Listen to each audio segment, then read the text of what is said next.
ഒരു പെട്ടിക്ക് ചുറ്റും കാവലിരിക്കുന്ന കുറേ രാഷ്ട്രീയ പാർട്ടികൾ മാത്രം ഇപ്പോൾ നമുക്ക് കാണാം.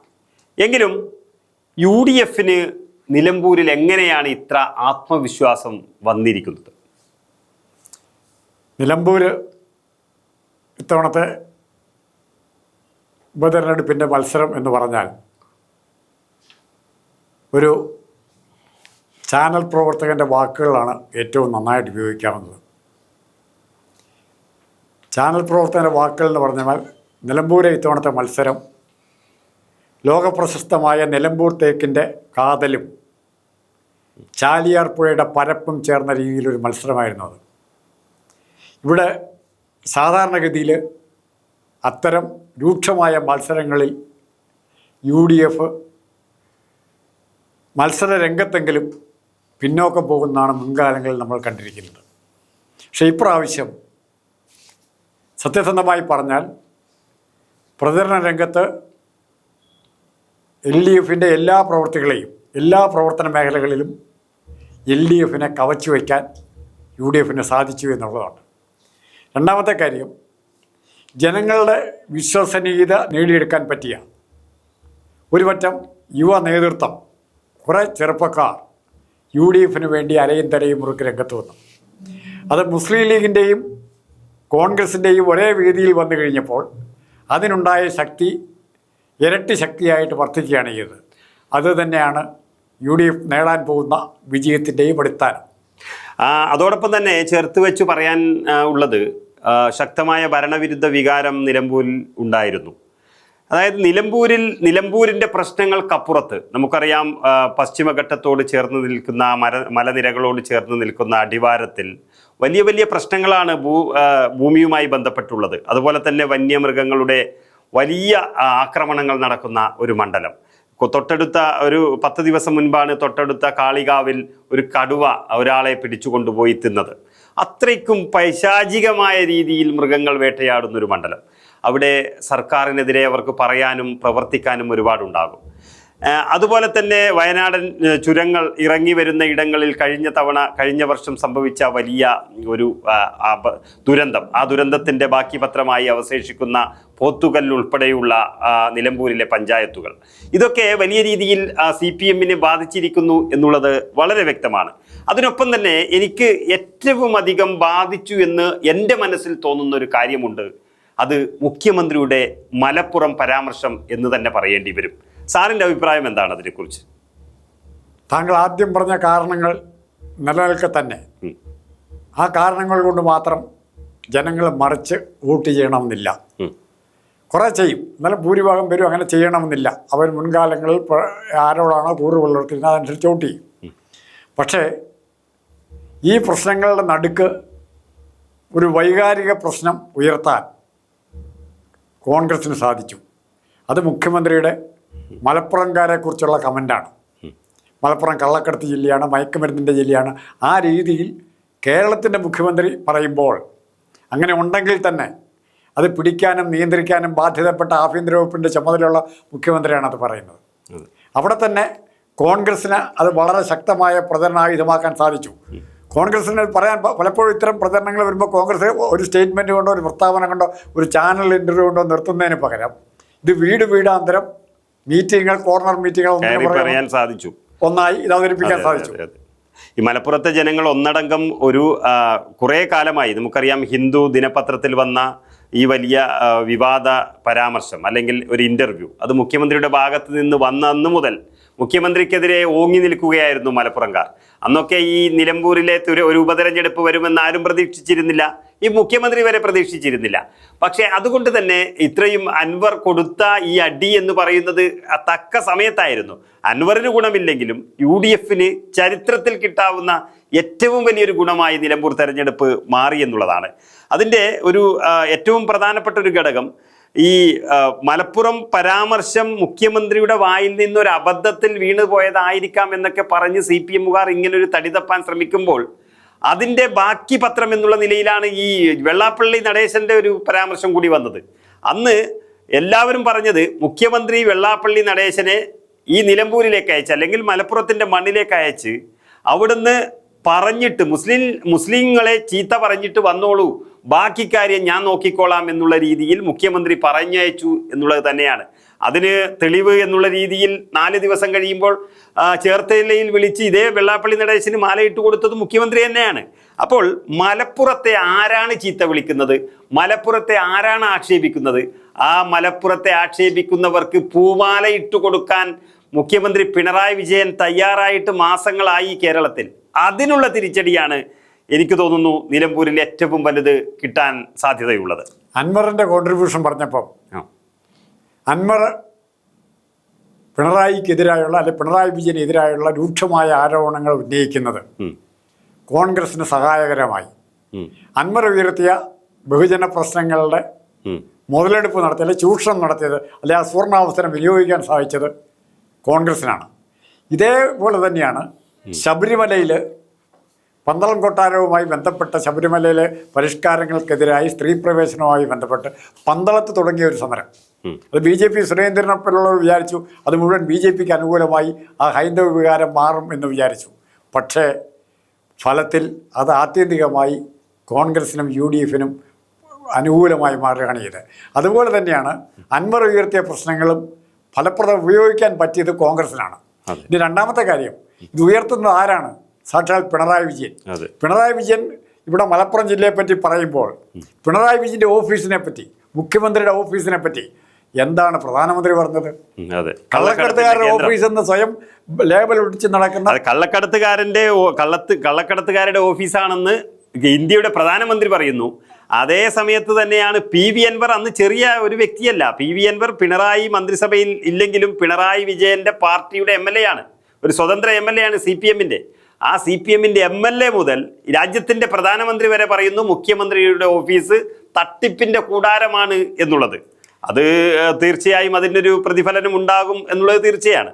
അല്ല, അത് അങ്ങനെ പറയുന്ന പ്രധാനമന്ത്രിയുടെ കയ്യിൽ നിന്ന് സർട്ടിഫിക്കറ്റ് മേടിച്ച പിണറായി വിജയനാണ് മറ്റൊരു ജില്ലയെപ്പറ്റി മാത്രമല്ല പറഞ്ഞത്, അവിടുത്തെ കള്ളക്കടത്തുകാരെ പറ്റി മാത്രമല്ല പറഞ്ഞത്, ആ ജില്ലയെ ഒന്നാകെ അവിടെ ജനിച്ചു വീണ പിഞ്ചു കുഞ്ഞിനെ വരെ അപമാനിക്കത്തക്ക രാജ്യദ്രോഹികളാണ് പറഞ്ഞത്. രാജ്യദ്രോഹത്തിന് വേണ്ടിയാണ് ആ പണം ഉപയോഗിക്കുന്നതെന്നാണ് പറഞ്ഞത്. രാജ്യദ്രോഹത്തിന് വേണ്ടി ഉപയോഗിക്കുന്ന പണം എന്ന് പറയുമ്പോൾ അത് പറയുന്നത് പിണറായി വിജയനാണ് പറയുന്നത്. അതാണ് അങ്ങനെയാണെങ്കിൽ അതിനെ തടയാൻ ബാധ്യതപ്പെട്ടയാളാണ്. അതിന്റെ കഴിവില്ലായ്മ മറച്ചു വെക്കാനാണ് വീണ്ടും അത്ര ആരോപണം ഉന്നയിക്കുന്നത്. ഇനി എത്ര 100 ജമാഅത്ത് ഇസ്ലാമിയുടെ വിഷയം പറഞ്ഞ് അത് പുണ്യാളനാകാൻ ശ്രമിച്ചാലും ഈ മലപ്പുറംകാരെ മുഴുവൻ ചീത്ത പറഞ്ഞതിൻ്റെ ആ ഭവിഷ്യത്ത് പിണറായി വിജയൻ ഈ തെരഞ്ഞെടുപ്പിൽ അനുഭവിക്കേണ്ടി വരുമെന്നുള്ളത് തീർച്ചയാണ്. അതിലൊരു സംശയവും വേണ്ട. ഇപ്പോൾ നമ്മൾ തെരഞ്ഞെടുപ്പ് കഴിഞ്ഞിരിക്കുന്നു. തെരഞ്ഞെടുപ്പ് കഴിഞ്ഞതിൻ്റെ പോളിംഗ് ഏകദേശം ഒരു ശതമാനത്തിന് താഴെയാണ്. 2021 ഇപ്പോൾ കുറഞ്ഞിരിക്കുന്നു, 1% താഴെ. അതിനൊരുപാട് കാരണങ്ങളുണ്ട്. അതിലേറ്റവും പ്രധാനപ്പെട്ട കാരണം എന്ന് പറയുന്നത് കോരിച്ചൊരിയുന്ന മഴയായിരുന്നു ഇന്നലെ. സാധാരണ ഒരു വയസ്സ് കഴിഞ്ഞതിനപ്പുറത്ത് അല്ലെങ്കിൽ സാധാരണ വീട്ടമ്മമാർ ഒന്നും ഒരു പുറത്തിറങ്ങാൻ മടിക്കുന്ന സമയത്താണ് ഒരു തെരഞ്ഞെടുപ്പ് നടന്നത്. കോരിച്ചൊരിയുന്ന സാധാരണ ഒരു 5% കുറവ് വരേണ്ടതായിരുന്നു. എങ്കിലും കട്ടയ്ക്ക് കട്ട എന്നുള്ള രീതിയിൽ 2021 നല്ല വെളിച്ചത്തിൽ നടന്ന തെരഞ്ഞെടുപ്പിൻ്റെ അടുത്തു തന്നെ ഈ പേമാരി സമയത്ത് നടന്ന തെരഞ്ഞെടുപ്പിലും എത്തി എന്ന് പറയുമ്പോൾ നിലമ്പൂരിലെ ജനങ്ങൾ എന്തോ ഒന്ന് ആഗ്രഹിക്കുന്നു. അവർ വോട്ട് ചെയ്യാനുള്ളൊരു നെട്ടോട്ടത്തിലായിരുന്നു എന്നുള്ളത് വളരെ വ്യക്തമാകുകയായിരുന്നു ഇന്നലത്തെ തെരഞ്ഞെടുപ്പിൽ. അതാ 1% വലിയ പ്രശ്നമാണെന്ന് തോന്നുന്നില്ല. കാരണം 23-ാം തീയതി രാവിലെ വരെ കൗണ്ടിങ് തുടങ്ങുന്നതിന് മുമ്പ് വരെ പോസ്റ്റൽ വോട്ട് സ്വീകരിക്കാനുള്ള സ്വാതന്ത്ര്യമുണ്ട്. ആ പോസ്റ്റൽ വോട്ടൂടെ ഇതിൻ്റെ കൂടെ ആഡ് ചെയ്ത് കഴിയുമ്പോൾ സ്വാഭാവികമായിട്ടും ചെറിയൊരു വ്യത്യാസം 1% കവർ ചെയ്ത് പോകും. 1% സ്വാഭാവികമായിട്ട് കവർ ചെയ്ത് പോകും. അപ്പോൾ അതിനെക്കുറിച്ച് കൂടുതൽ നമ്മൾ ആങ്സൈറ്റി എടുക്കേണ്ട ആവശ്യമില്ല. വോട്ടിംഗ് പെർസെൻറ്റേജ് എന്താണെങ്കിലും വോട്ടിംഗ് പെർസെൻറ്റേജ് കുറച്ചുകൂടെ കുറഞ്ഞിരുന്നെങ്കിൽ ഷൗക്കത്തിന്റെ ഭൂരിപക്ഷം കുറയുമായിരുന്നു എന്നല്ലാതെ മറ്റൊന്നും സംഭവിക്കില്ലായിരുന്നു. ഈ തെരഞ്ഞെടുപ്പിന്റെ പ്രത്യേകത, നിലമ്പൂരെ തെരഞ്ഞെടുപ്പിന്റെ പ്രത്യേകത, കഴിഞ്ഞ കാലത്ത് നടന്നിരുന്ന തെരഞ്ഞെടുപ്പിൽ പാലക്കാട് ഒഴികെയുള്ള പുതുപ്പള്ളിയും തൃക്കാക്കരയും ഒരു സാധാരണ മത്സരം മാത്രമായിരുന്നു, ഫ്രണ്ട്ലി മാച്ച് മാത്രമായിരുന്നു. പക്ഷെ രാഷ്ട്രീയ മത്സരം നടന്നത് ഒന്ന് പാലക്കാടും ഇപ്പോൾ രണ്ടാമത് നിലമ്പൂരും. അപ്പൊ ഈ നിലമ്പൂരെ മത്സരം ജയിക്കുക എന്ന് പറയുന്നത് കോൺഗ്രസിനെ UDFനെ സംബന്ധിച്ചിടത്തോളം വളരെ പ്രധാനപ്പെട്ടതാണ്. 99-നെ 100 കാത്തിരുന്നവർ അത് 98-ലേക്ക് പോകുന്ന ഒരു അവസ്ഥയിലാണ് ഇപ്പോൾ. ഇനി 2 ദിവസം കഴിഞ്ഞാൽ കാണാൻ പോകുന്നത് എന്നുള്ളൊരു സൂചനയാണ് നമുക്ക് നിലമ്പൂരിൽ നിന്ന് ലഭിക്കുന്നത്. നിലമ്പൂരിൻ്റെ എല്ലാ വീഥികളും എല്ലാ പഞ്ചായത്തുകളും സഞ്ചരിച്ചു എന്നുള്ള നിലയിൽ മീഡിയ ഗ്രാമത്തിന് ഒട്ടേറെ പറയാനുണ്ട്. അതിൻ്റെ ചില സൂചനകൾ നമുക്ക് അവിടെ നിന്ന് ലഭിച്ചിരിക്കുന്നു. അതുതന്നെയാണ് നമ്മൾ ഒരു എക്സിറ്റ് പോൾ അല്ലെങ്കിൽ എന്തായിരിക്കും നിലമ്പൂരിൻ്റെ ഫലം എന്നുള്ളത് സൂചിപ്പിക്കുമ്പോൾ വളരെ വ്യക്തമായ ഭൂരിപക്ഷം ആര്യാടൻ ഷൗക്കത്തിന് കാണുന്നു എന്നുള്ളത് അവരുടെ ക്യാമ്പുകളിൽ എങ്ങനെയും ഒരു ആത്മവിശ്വാസമുണ്ട്. അതിന് പുറത്ത് പറയാതെ പറയുകയാണ് LDF ക്യാമ്പ് എന്ന് തന്നെ തോന്നുന്നു. UDFന് 20,000-ന് മുകളിൽ, 15,000-ന് മുകളിൽ, അല്ലെ 12,000-ന് മുകളിൽ, 30,000 വരെ ഭൂരിപക്ഷം പ്രവചിപ്പിക്കുന്ന പല UDF ചാനലുകളും, UDF അല്ല, യൂട്യൂബ് ചാനലുകളും ഇടതുപക്ഷത്തിന് വേണ്ടി പറഞ്ഞിരിക്കുന്ന ഭൂരിപക്ഷം പറഞ്ഞിരിക്കുന്ന 1-2 ചാനലുകൾ, അത് 1,700, 3,000 മാത്രമാണ്. അതിന്റെ അർത്ഥം എന്താണ്? ഇടതുപക്ഷത്തിന് വേണ്ടി കേന്ദ്രങ്ങളിൽ തന്നെ, അല്ലാതെ CPM സെക്രട്ടേറിയറ്റ് ചേർന്ന് പറഞ്ഞതല്ലെങ്കിലും CPM-ന്റെ പ്രാദേശിക വിവരങ്ങൾ അനുസരിച്ച് തന്നെ 2,000 വോട്ടുകളാണ് മാക്സിമം. അതെ, ആ 2,000 വോട്ടുകൾക്ക് ജയിക്കുമെന്ന് പറഞ്ഞാൽ മറ്റുള്ള ഭാഗത്ത് 20,000 വോട്ടിന് ജയിക്കുമെന്ന് ഉറപ്പിച്ച് പറയുന്നു. ഇവിടെ 2,000 എന്ന് പറയുന്നത് അതൊരു ചേരുന്നില്ല ആ കണക്കുകളൊന്നും. അല്ല, അതിൽ UDFന്റെ അല്ലെ കോൺഗ്രസിന്റെ വിജയം എന്ന് പറയുന്നത് ഇതിലേറ്റവും കൂടുതൽ വിജയിക്കാൻ പോകുന്നു. ഈ തെരഞ്ഞെടുപ്പിലെ ഏറ്റവും പ്രധാനപ്പെട്ട ഗുണം എന്ന് പറയുന്നത് UDFന്റെ കെട്ടുറപ്പ്, പ്രത്യേകിച്ച് ലീഗും കോൺഗ്രസുമായിട്ടുള്ള കെട്ടുറപ്പ്. പിന്നെ വേറൊന്ന്, അതിനകത്ത് അപകടകരമായ ചില സൂചനകളും വേണം നമുക്ക് പറയാം. മുസ്ലിം ലീഗിന്റെ ബാർഗെയിനിങ് പവർ ഭയങ്കരമായി കൂട്ടുന്ന ഒന്നായിരിക്കും തെരഞ്ഞെടുപ്പ്. നാളെ കോൺഗ്രസിൽ നേതൃത്വ താല്പര്യത്തിന് വേണ്ടി റിബൺ വലി മത്സരമോ വടംവലി മത്സരമോ നടത്തുമ്പോൾ അസ്വസ്ഥമാകുന്ന ലീഗിന് CPM-ഉമായിട്ട് വിലപേശാനുള്ള ഒരു ശക്തി ഇവിടെ കിട്ടുന്നുണ്ട്. അത് കോൺഗ്രസ്സുകാർ മറക്കരുത്. കാരണം അധിക നാളത്തേക്ക് കോൺഗ്രസിന്റെ അന്തർചിന്ദ്രങ്ങൾ കണ്ട് ക്ഷമിച്ച് നിൽക്കാൻ പറ്റുന്ന ഒരു കക്ഷിയല്ല ലീഗ്. അതുകൊണ്ട് തന്നെ ഇവർക്ക് കോൺഗ്രസ്സുകാർ തമ്മിൽ തല്ലാനാണ് പോകുന്നതെങ്കിൽ മുസ്ലിം ലീഗിനെ വേറിട്ട് ചിന്തിക്കാൻ പ്രേരിപ്പിക്കുന്ന ഒരു ഘടകം കൂടിയായിരിക്കും ഇത്. ഏറ്റവും അവസാനം PV അൻവർ വലിയൊരു പോരാട്ടം സൃഷ്ടിക്കുന്നു എന്നുള്ളൊരു തോന്നൽ വരുമ്പോൾ PV അൻവറിന് ജമാഅത്തെ ഇസ്ലാമി പേരൊക്കെ വന്നതിന് ശേഷം പിണങ്ങി നിൽക്കുന്ന മുസ്ലിം ലീഗിലെ സുന്നി, അതുപോലെ ബാക്കിയുള്ള വിഭാഗങ്ങൾ, മുസ്ലിം ലീഗ് അടക്കമുള്ള പാർട്ടികൾ എല്ലാം ജമാഅത്ത് ഇസ്ലാമിയോട് കൂട്ടുകൂടിയതിന് ശേഷം കോൺഗ്രസിനോട് നീരസം പ്രകടിപ്പിച്ചുവെന്നും മുസ്ലിം ലീഗിൻ്റെ ഒരു വിഭാഗം PV അൻവറെ ജയിപ്പിക്കാൻ പോകുന്നു എന്നൊക്കെയുള്ള വാർത്തകൾ പടച്ചുവിട്ടത് ഒരുപക്ഷെ CPM കേന്ദ്രങ്ങളിൽ നിന്ന് തന്നെയായിരിക്കാം. പക്ഷെ അതൊക്കെ പച്ചക്കള്ളമായിരുന്നു എന്ന് പിന്നീട് തെളിഞ്ഞിരിക്കുന്നു. എന്ന് മാത്രമല്ല, മുസ്ലിം ലീഗിൻ്റെ കുഞ്ഞാലിക്കുട്ടി അടക്കമുള്ളത്, എനിക്ക് തോന്നുന്നു കുഞ്ഞാലിക്കുട്ടി അദ്ദേഹത്തിൻ്റെ തെരഞ്ഞെടുപ്പിൽ പോലും വീട് കയറി വീടാന്തരം പോയി വോട്ട് ചോദിച്ചതായി ഞാൻ കണ്ടിട്ടില്ല. ഉണ്ടായിരിക്കാം, പക്ഷെ കണ്ടിട്ടില്ല. ആ ഒരു സമയത്താണ് ഇപ്പോൾ ഈ വയസ്സിലും കുഞ്ഞാലിക്കുട്ടി വീടുകൾ കയറി ഇറങ്ങുന്നത്. സാദിഖ് അലി ശിഹാബ് തങ്ങൾ ഹജ്ജ് കഴിഞ്ഞ് നേരെ നിലമ്പൂരിലെത്തുന്നു. മുനവർ അലി ശിഹാബ് തങ്ങളും അതുപോലെ അബ്ബാസ് അലി തങ്ങളും ഒക്കെ നിലമ്പൂരിൽ ക്യാമ്പ് ചെയ്ത് പ്രവർത്തിക്കുന്നു.